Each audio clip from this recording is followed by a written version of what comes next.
YouTube. What's going on, people? It's the Red Mr. LFC Ninja, and we have Liverpool, Chelsea, because it's at Stamford Bridge versus Liverpool match preview right here this Sunday. 4:30 kickoff, I think it is. Don't quote me, but I think it's for 4:30. That's usually the time. I nearly got to this match. I was so close to getting to this match, but sadly, it didn't actually happen for whatever reason. But I was real close. Maybe we meet them in a cup and I can get to a game at Stamford Bridge. It's one of the most popular pictures I've been to. So, guys, let's get straight into it. And we are going to start with, obviously, drop from the squads, Angry Red Birds, as I call them. Kiana Janhoover, Larucci, Dejan Lovren, Harvey Elliott, Curtis Jones. So, guys, these are the ones that have been kind of in and around the substitutes and pre-season and board the first team type football, but haven't quite broken onto that bench yet for the first team. Dejan Lovren, as you can see, he is back in it. He made the bench for the Napoli game only because I feel like there was space for him. As you know, Origi got injured in a Newcastle game, so there was a space available against Napoli. I thought it was going to be Rooster. Why do I keep calling him Rooster? Rooster, but Klopp decided otherwise. Decided to go with a defensive player on the bench. I don't think that was anything tactical whatsoever. I just thought it was the whole saga with Dejan Lovren is now over. It's finished with he's not leaving his here. Whether you like him or not, he is one of the bigger personalities in Liverpool squad, I believe. He always has some sort of input. I feel like Moreno, when he was here, was a bit of a clown. Everyone kind of looked like appreciated him, don't get me wrong, but didn't really take him seriously. But I think Lovren, he's a joker, and I generally think people like to take him seriously, speak highly of him, even though he makes mistakes and stuff. He has the natural kind of image, and he just has that kind of look where it's kind of like, yeah, don't mug me off. You know what I mean? So yeah, I just think it was Klopp kind of nice in him, really, keeping him sweet.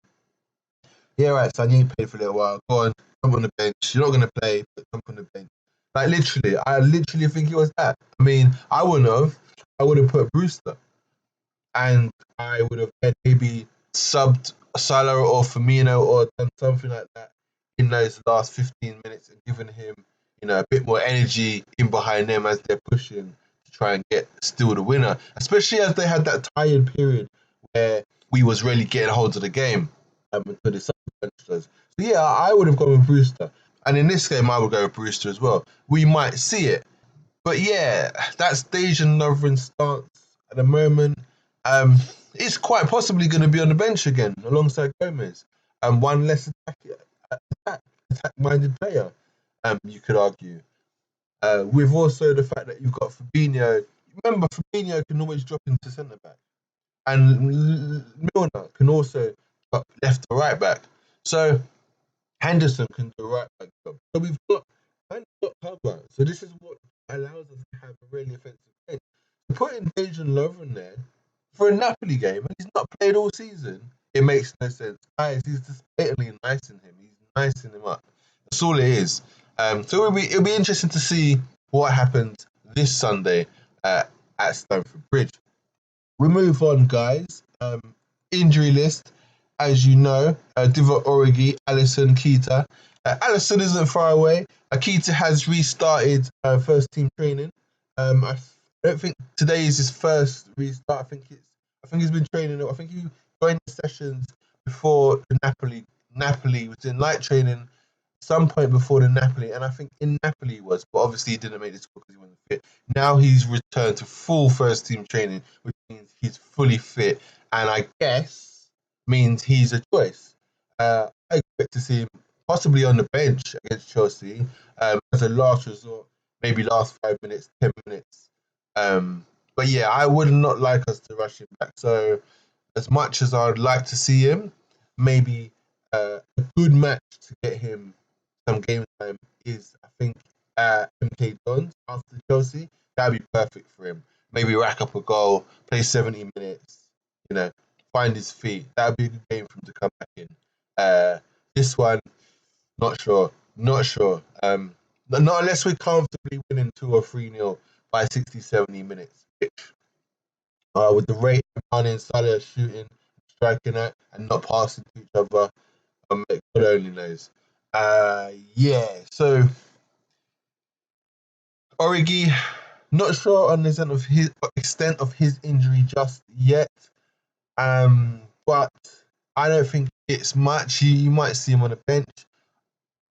I couldn't really find much on him before doing this, so I'm just gonna go with the fact that he's probably not in contention.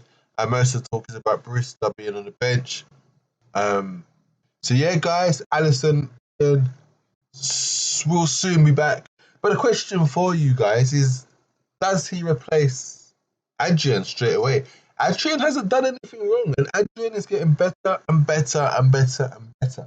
However, this is where it gets interesting, because we lost 2-0 to Napoli, right? Alisson isn't the best shot stopper. No, isn't the best penalty saver. He has his moments, but he's not the best.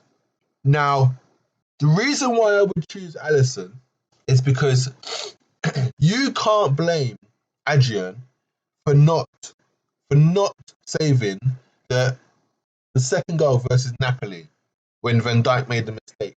But Alisson would maybe have saved that. You don't expect, I don't expect Adrian to save the penalty or the other second goal. No way. But this is why Alisson is your number one, because he pulls off saves you just don't think he's gonna save. And that's the difference. Alisson pulls off unexpected, whereas a normal keeper can't or doesn't. You see what I'm saying? I mean, yes, it was the unexpected double save from Adrian, which was quality. But maybe Alisson on the first save pushes that somewhere else, which doesn't make him have to do the second save. The difference, it can be fine margins. But as I was saying, would Alisson have maybe saved that penalty, even though that was a hell of a belter, that penalty? I don't think he would have saved it. If anything, same result, off the hand and into the net. But the second one, the mistake, that's Alisson see that early, and just take man ball, everything. We'll never know. So who takes control of the goal, guys? There's a message comment. Let us know. Who's your choice? I'd have to say Alisson. And I'd argue that maybe by now we would have had more clean sheets, which would have meant that our defence is on fire. But because we don't have Alisson in goal, we're conceding, it doesn't look like our defence is on fire. I actually think our defence is defending really well. But, that keeper makes all the difference. So it does make you think how good is our defence. I know our defence is really good, but without the keeper, it does show you, isn't it? You really do need a class keeper to get all those clean sheets. Whereas City, for example, they don't really need a goalkeeper to keep clean sheets. They just need a standard goalkeeper, because they play with possession. No one gets opportunities to shoot, or much clear-cut ones. You see? So, it's interesting. Very interesting. Anyways, guys, let's move on to our starting lineup. No, substitutes. Substitutes. I'm going to go with Kelleher, Joe Gomez, James Milner, Oxlade-Chamberlain, Adam Lallana, Sheridan Shaqiri, and Ryan Brewster. Ryan Brewster. That's my subs for this Chelsea game, there's a few changes in there that are possible. As you know, we could swap out Ryan Brewster and bring on Naby Keita if he's, some sort of match fitness. And then you could argue Shaqiri, and Ox could play left and right wing, so you kind of have a striker. Shaqiri could definitely fill into that Firmino role. I said in previous videos, in fact, my last video, the Napoli one, I said I'd like to see him there at some point. So that's always an option. But although it's good to have an out-and-out striker on the bench, Origi isn't fit, I don't think. So there's not really another change there. Dejan Lovren, would you take off Lallana and have Lovren? I discussed that a little while ago and what I think of it. I mean, it's the only real other option there. I don't think it's really viable. It's a bit pointless. So yeah, guys, let's jump across to the starting lineup now.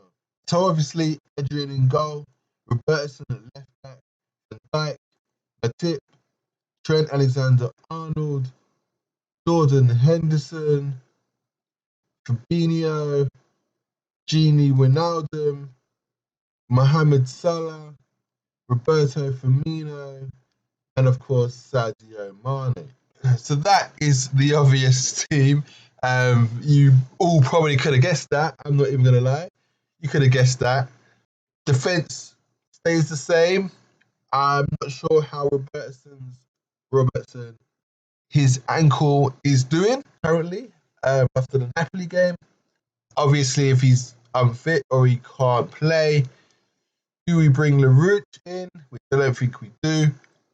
Do we sling Gomez on the left side? Not sure. Although Van Dijk and Gomez work well in a partnership, would it be a bit dodgy to have Gomez on Van Dijk's left side as opposed to being centrally right? It could just kind of throw off the coordination just a little bit. It might not. He's also right-footed, so right back playing left. I mean, I'm sure Gomez can use his left foot and play a ball down the line with his left foot. I know what makes me wonder sometimes with footballers. How do you get to a professional level, right, and you only play with one foot? I do not understand that at all. I played as far as semi-pro, and since about under 12, 14, I've been able to play with 2 feet. And until this day, and I've not played football for about a year now, a proper, 11-a-side game, right? About a year and a half. I know if I go back, I can still use both feet, without a doubt. So it does make me, how on earth, how are you playing Premier League football and I'm here? No, but seriously. So, but anyway, I believe he can probably use 2 feet. If he couldn't, I'm not sure Klopp would sort of be talking about him maybe playing left back. And I haven't heard Klopp talking about playing him left back. I've heard other people and other YouTubers and stuff talking about him going down the left. Not for me. I think there's one guy for that position at the moment, and that's James Milner. So that is a possibility, and I would probably do that instead and keep Gomez in case of an injury to Matip or Van Dijk or even Trent Alexander-Arnold. Yeah, so that's what I would do, because then you also have cover for Fabinho, Henderson and Wijnaldum in Oxlade, Shaqiri and Adam Lallana. Anyway, so I wouldn't see the point in having Gomez at left back. But then Gomez also needs games. I mean, he hasn't played. He hasn't had much of an opportunity. So, I mean, does Gomez come in somewhere? Do we rest somebody? I don't think Klopp's going to do. I think the only change is probably going to be that one if Robertson isn't fit. So moving on to the midfield, I think this is the midfield he's going to go for, especially to start the game. I think when we get into 60 minutes, 55, if we're not leading, we're not comfortable, you might then see the introduction of Ox or God forbid, Adam Lallana. Shaqiri's more my choice out of all of them, to be honest. Well, I guess it's a sticky one. I mean, do you take off Henderson and bring Shaqiri in this position here? Or do you take off... I'd probably rather Ox for Henderson, and then maybe Shaqiri somewhere along the front three. But these two never really come off. It's always Firmino, which is why I shout for, Shaqiri to play in, come on as a Firmino replacement sometimes. Maybe towards the end of the game when it's not so energetic and he can actually track back a bit and do and work a little bit. Like if you're starting that position, it requires a lot of hard work, and Shaqiri is incapable, I believe. But when the game slows down, second half, last 20, players slow down, and then he can find spaces and he can through balls. And imagine Shaqiri he doesn't even have to dribble past anybody. Like, he can just find through balls, man, for Salah and for Mane. I will be loving it if he comes on in this position and just floats around. Like, seriously, guys, it would be amazing. Like, he'll be great there. He actually would be great there. What other options do we have? Lallana, Fabinho is going to play a full game. I can see Wijnaldum playing a full game. The only substitute I can see really is Jordan Henderson. If Naby Keita's fit, then maybe Naby Keita comes on for Henderson, or Naby Keita comes on for Gini Wijnaldum. Or maybe Henderson drops back into the Fabinho role, Fabinho comes off, and then Ox and Naby Keita come on if Naby's even fit, and then you have more of an attacking three, not so defensive. But I don't think Klopp is going to touch Fabinho at all. He plays he's the first team. He's the first team. He's the first name on the team sheet. Then the team just goes around him, like literally. Like him and Van Dijk, they're the first two names on the team sheets. And up top, it is what it is. Maybe we could see Ryan Brewster coming in for Firmino, or on Firmino rather, last 9 minutes maybe, depending on the game, the score and how it's flowing. If we are playing on a counter-attack, if Chelsea are, taking control, then maybe we will sit deep and then he might come on for Firmino. Not sure. But the thing is, Firmino is pivotal to those counter-attacks when we are under pressure and we are, sitting deep, because he's strong on the ball, he holds up, and then he links the play with Mane. And, I mean, can Shaqiri do that? I definitely think he has got vision and passing ability, which is as good as Firmino's, without a doubt. I also think he's got a good ability on the ball to dribble past the player or two, or create a bit of space to then pass. What I don't think he has is a lot of strength. I don't think he's physically as strong as Firmino, and I don't think he is. He doesn't work as hard, and he doesn't header as well as Firmino. So if the ball's coming, from Maddison or Adrian at height, Firmino can win it. Shaqiri won't win it against the centre back. It will just come back. And that's probably a reason why I think Klopp is iffy about playing Shaqiri in that role. Simply because of that physical and height factor. So guys, let's move on to the score and the man of the match and the scorers. So guys, my man of the match, I think it's going to be, I'm going to go with Mane. There we go, guys. Mane is my predicted man of the match. I think the score is going to be 3-1 to Liverpool. Just because I think Chelsea are building, missing a few key players, Rudiger, Mason Mount, guy in midfield, the light-skinned guy, can't remember his name now. Few players are missing. Don't know if Kante's back. I imagine he'll be back. Striker, Tammy Abraham, don't think he's fit. I just think they're going to lack goal threat. I think they're going to lack a goal threat. I don't think we're going to be as poor as we were in the Super Cup. We're in better form than the Super Cup. I think we're going to win. Their defence, like I said, Rudiger's out, so it's Christensen and Tomori. Is it Tomori? Excuse me if I pronounced his name wrong. Don't think Zuma is gonna. If Lamps goes for experience, maybe Zuma in with Christensen. Although I think Tomori is a better player on the ball and just the way his brain works when it comes to defender. He's not so much a liability. He's not so clumsy. Zuma's got a bit of a third leg going on. Doesn't know which one to stand on. Yeah. I'm going to go with 3-1, guys. Yep. And I'm going to go with a front three. A goal each. Yep. I'm going to go with a Firmino goal, a Salah goal, and a Mane goal. But I think Azpilicueta is a bit dodgy at that right back position at the moment. Mane is going to run right on that side. Yep. So guys, that has been my Chelsea versus Liverpool preview from Stamford Bridge. As you all know, I've been the Red Mist, LFC Ninja, and we will see you soon, guys. Let's do this.